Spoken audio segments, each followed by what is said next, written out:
if we take these live pictures coming to us right now, Sophie, it looks as though Marine One, in which the US President and First Lady Melania are on board. Yeah, that's Marine One there. It's, as Sophie pointed out, it is not 2:53 in the afternoon. It is quite late in the evening, but we'll get sight of them momentarily. They won't say anything. But Sophie, back to you.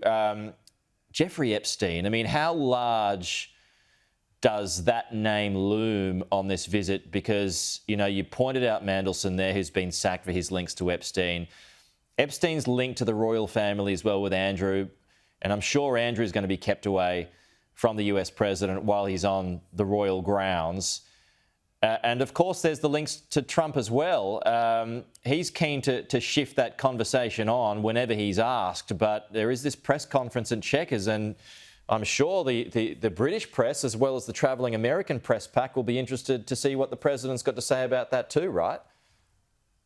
They absolutely will be, Pete. This is the Jeffrey Epstein tentacles out far and wide. The implications here are extremely enormous for Sir Keir Starmer. There's a lot of talk here in the British press that his leadership as Prime Minister is at stake over this, because he was the one who approved Lord Mandelson to be the ambassador to the US.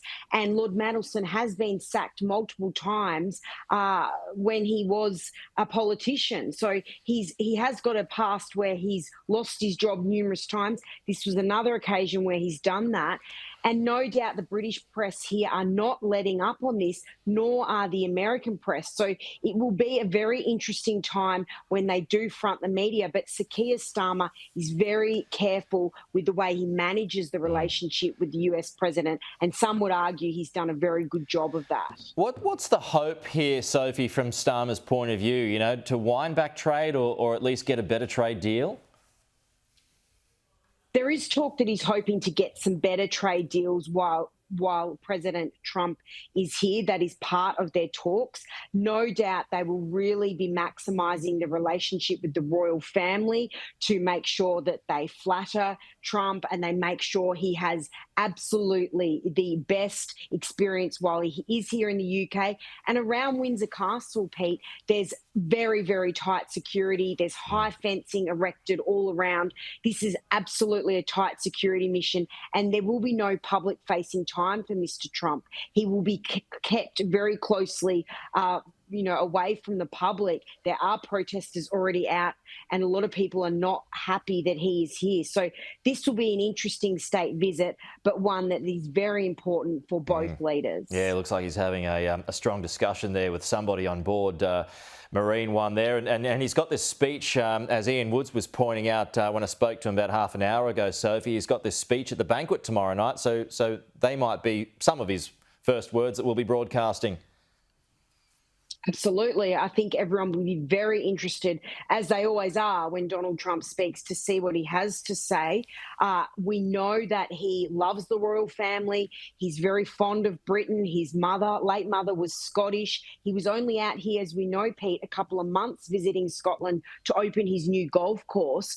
So he's very fond of Britain. He's got a great relationship with Britain, and one that he wants to continue to have. So both leaders, well, particularly Sir Keir Starmer, will be on his best behaviour to impress the US president and make sure that he goes away with a smile on his face and a great experience, that he was warmly welcomed here in the UK. We are continuing to take these live pictures, folks. If you have just joined us for the top of the hour, that's the US President Donald Trump, who almost an hour ago, he touched down with First Lady Melania Trump on Air Force One. They touched down at Stansted Airport in central London. They then got off Air Force One, moved to Marine One, which is the presidential chopper, and that presidential chopper, and you can see the president there and the First Lady behind him.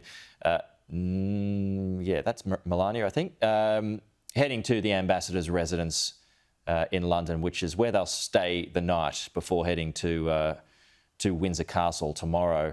The First Lady and the President there arriving at the ambassador's residence. Just a final point here, Sophie, as we see them come through. I mean, you sort of just referred to this, and Ian did as well earlier. How much interest is there locally on this, particularly from protesters? Well, the Stop Trump coalition has been sending out flyers and trying to gather support from their agitators that are very annoyed Trump is here. But really, Pete, they're not going to be getting much attention, I wouldn't have thought. There's too much going on here. There's too much security around Trump. There were some protesters at Windsor this evening, Pete, but the media who were there at the scene said that there was more media than protesters. So at the moment, they're not having much of an impact. And because he is not public facing during this trip, it does lead to the really conclusion that they won't have much of an impact because they will be kept well away from the eyes of the president. No doubt they will try, though. They will still try to make their voices heard, though, won't they, Sophie, at some places? Oh, they absolutely will, Pete, but the security around Windsor, just the hold there, security around Sophie. London. Just hold there. We might have some words from the president here. Let's run this. We just had a great flight. Our fantastic ambassador, we appreciate the job he's doing. He's done really well, really well. The relationships are great, and he's been outstanding. So I want to thank him and for welcoming us. We had a good flight. A lot of people came with us, and tomorrow's going to be a very big day, Mr. Ambassador. Mr. President, it's going to be a historic day. It's going to be great. Thank you all very much. I love it. Well, I love it. I love Turnberry. I love Aberdeen. I have a lot of things here that they warm my heart. I want to tell you, it's a very special place. Great place. Well, we're going to see him tomorrow, and he's been a friend of mine for a long time, and everybody respects him, and they love him. Thank you very much. OK, that's the US President Donald Trump. He arrived just a moment ago with First Lady Melania at the US Ambassador, and that's him right there, the US Ambassador to the UK's residence, where Donald Trump will be spending the night before heading to Windsor tomorrow. Thank you, Sophie Ellsworth, as well.